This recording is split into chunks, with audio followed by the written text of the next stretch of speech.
What's your full name? Kenneth Albert Allen. Where did your parents come up with that name?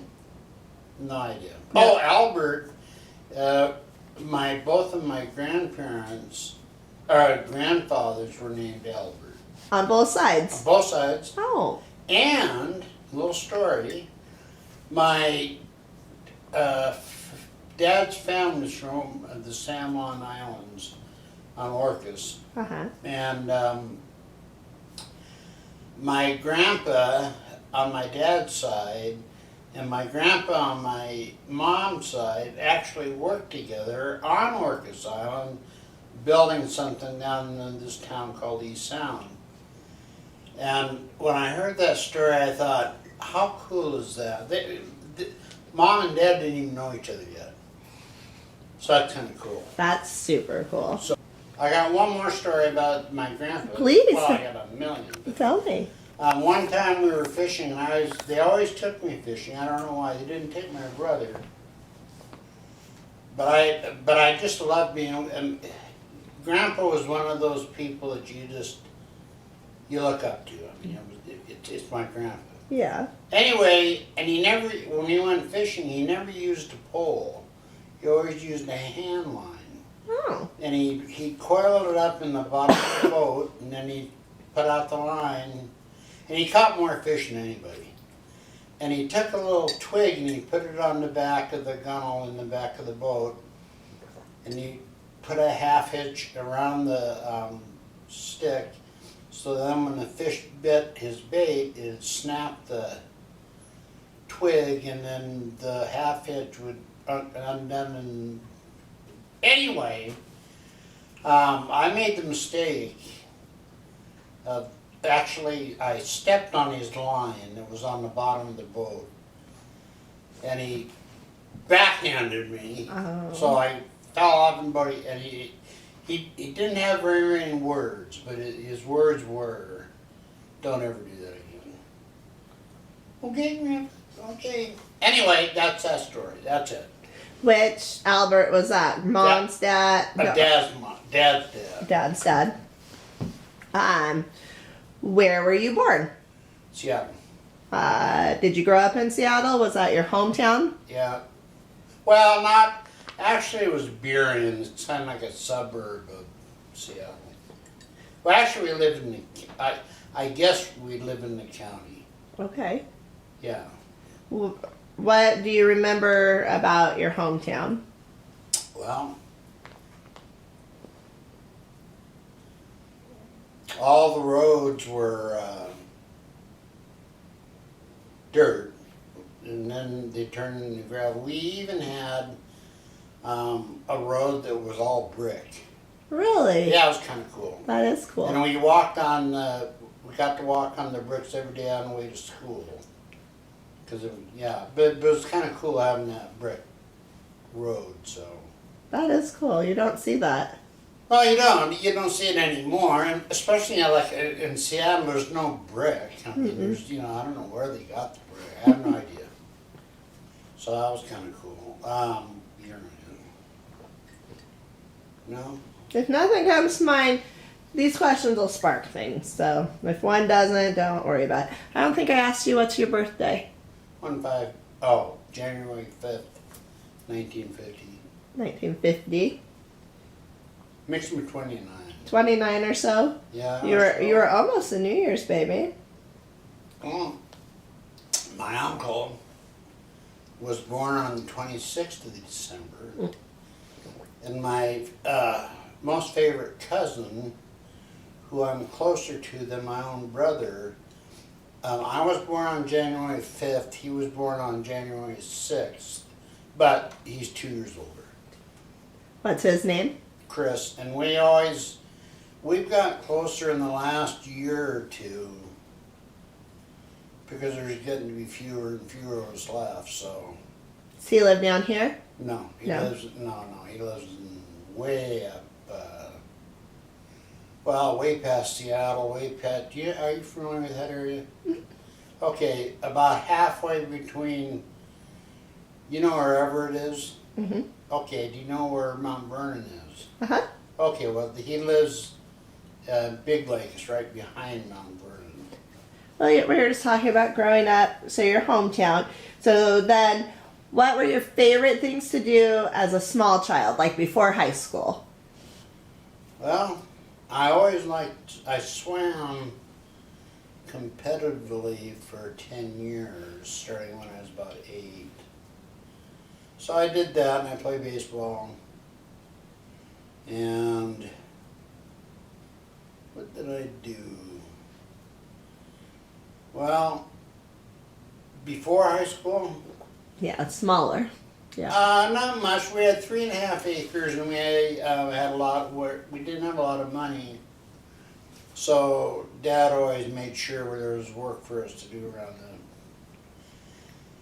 And we did manage to get in a little trouble. We set the field on fire. I already took that story.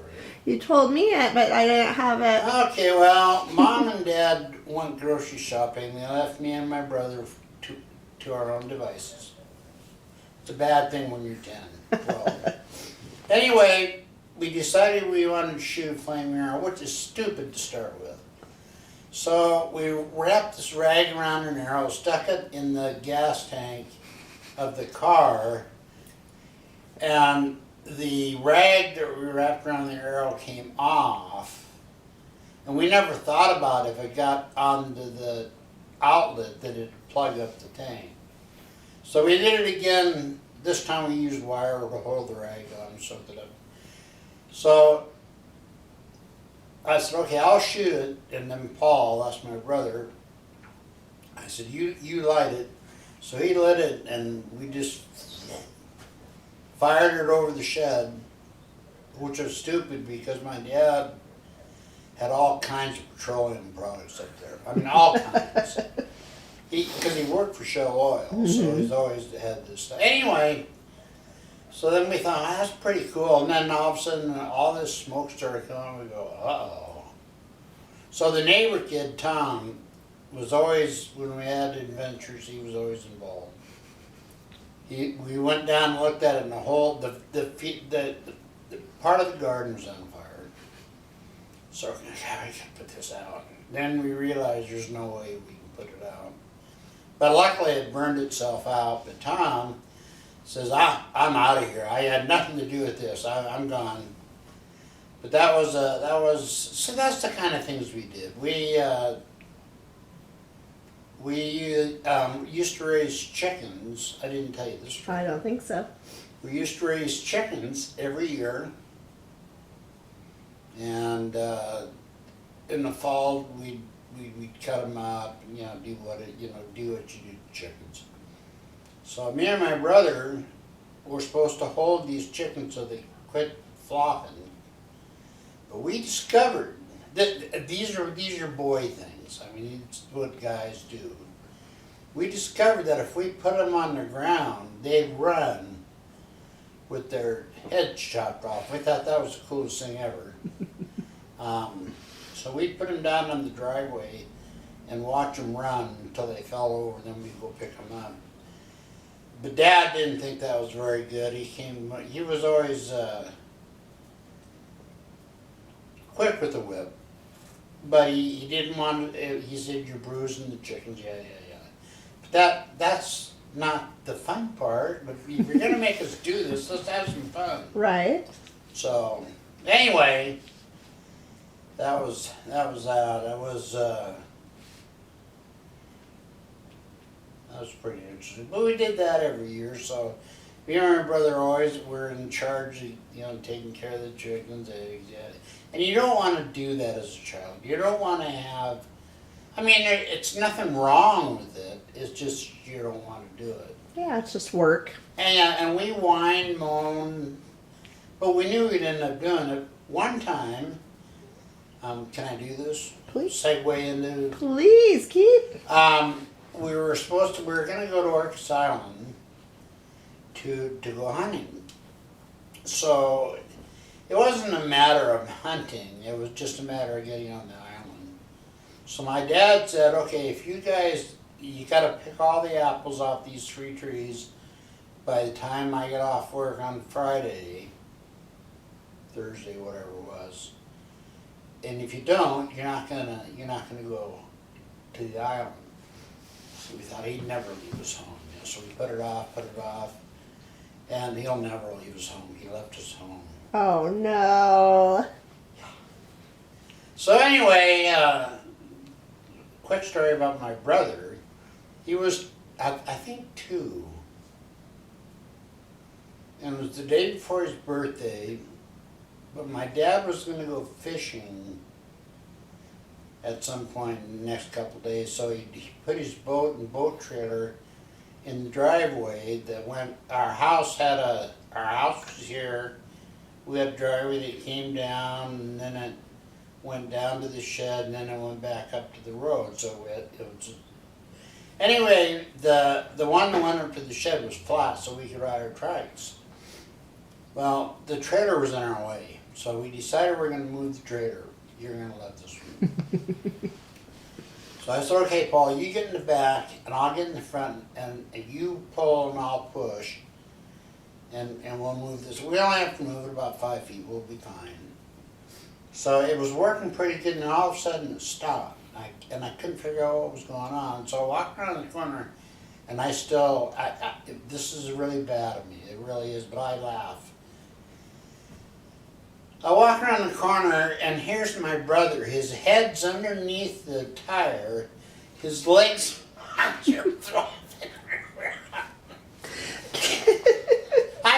know, it's not good. It's not good. But I go, whoa! I was just flopping around, you know. So I ran down to the house, and Mom, Paul got hurt. You better come. She goes, what happened? I said, you better come on. So she was making his, in those days, Mom still made cakes by hand. Not a package. Anyway, so she came out there, and Mom was smaller than Kitty. So she's a small woman. And she comes out there, and she looks at his arms.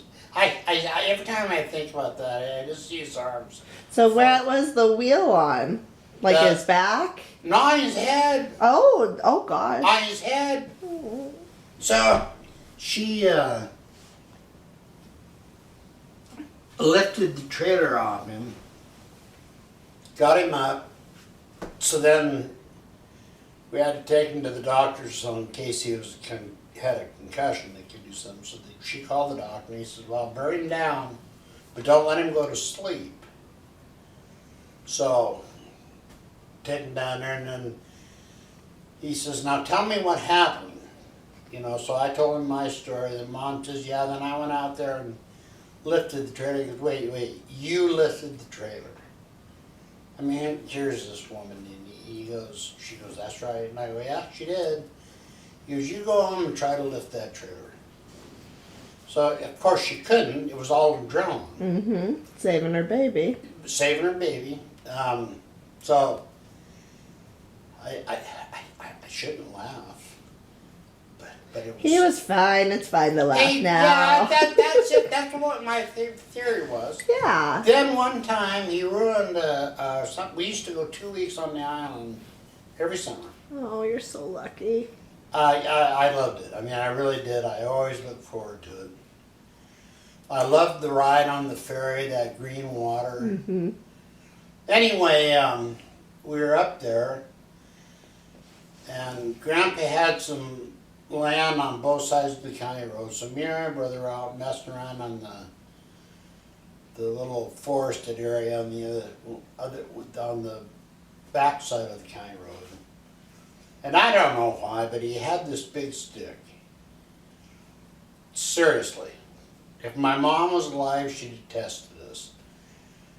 He hit a yellow jacket nest, and it went down his shirt.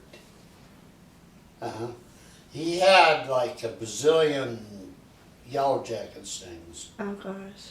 So we ran across the road into the house, and there's yellow jackets going everywhere, and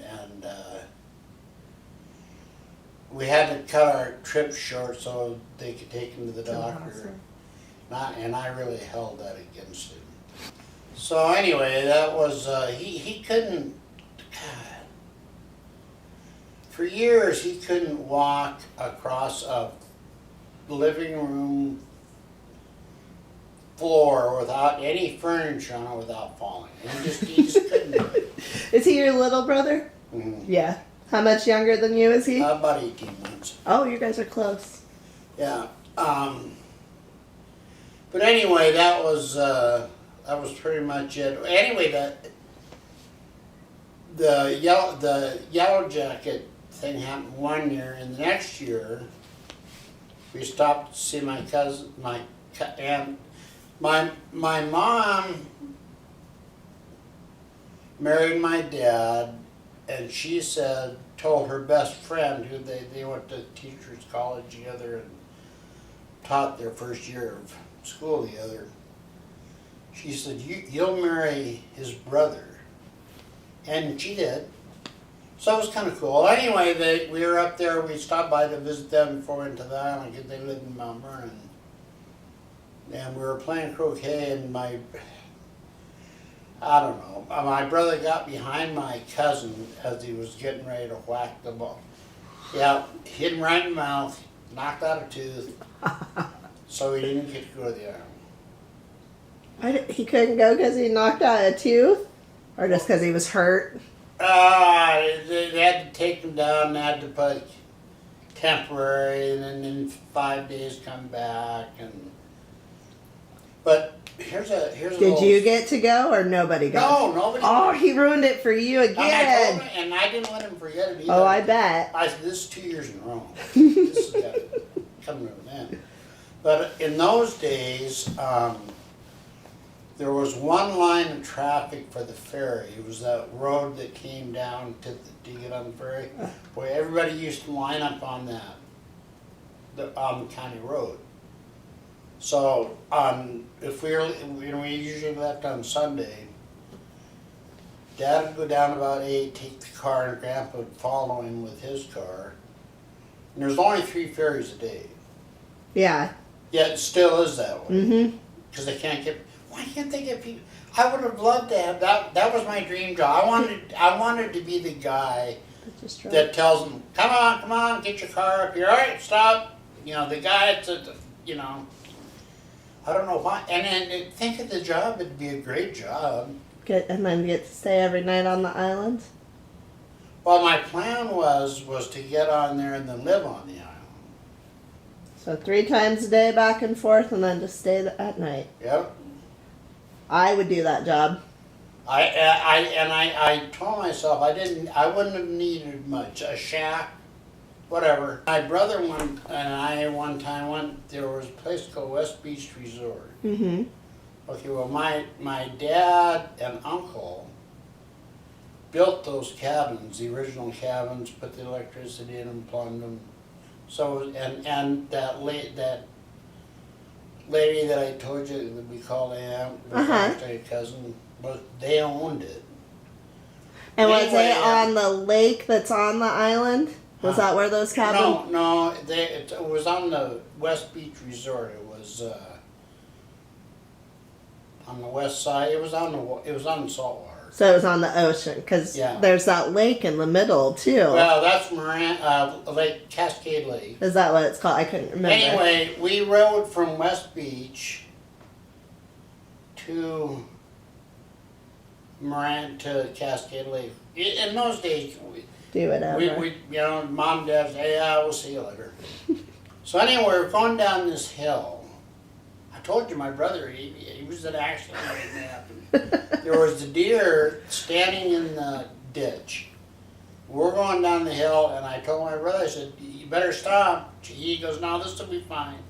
So he's going down the road, and the deer doesn't know what to do. So I just stopped. And then the deer jumped in front of and it's a gravel road. Of course. So the deer jumps in front of my brother. So he slams on his brakes, falls off his bike, and skids about 75 feet. And he just, we had to go back and tell Mom and Dad, yeah. But anyway, I said, is this gonna destroy our trip? And Mom says, no, no. Anyway, that's another Orcas Island story. The Earth First thing movement in the 70s, and trying to save the environment, do all this stuff. Well, you like being outdoors so much, that doesn't surprise me. But look what we've done in the last 50 years to the Earth. I mean, it's toast. Yeah. I mean, we can't. People refuse to recycle. They refuse to. We gotta quit dumping plastic into the ocean. Just gotta do it. Isn't that awful? What is the floating island of garbage? There was a picture, and this was started me about 8 years ago.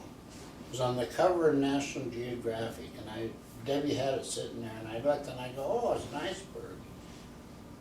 And I looked at it, and no, it's a pile of garbage, and it's like Humongous. a bazillion feet high.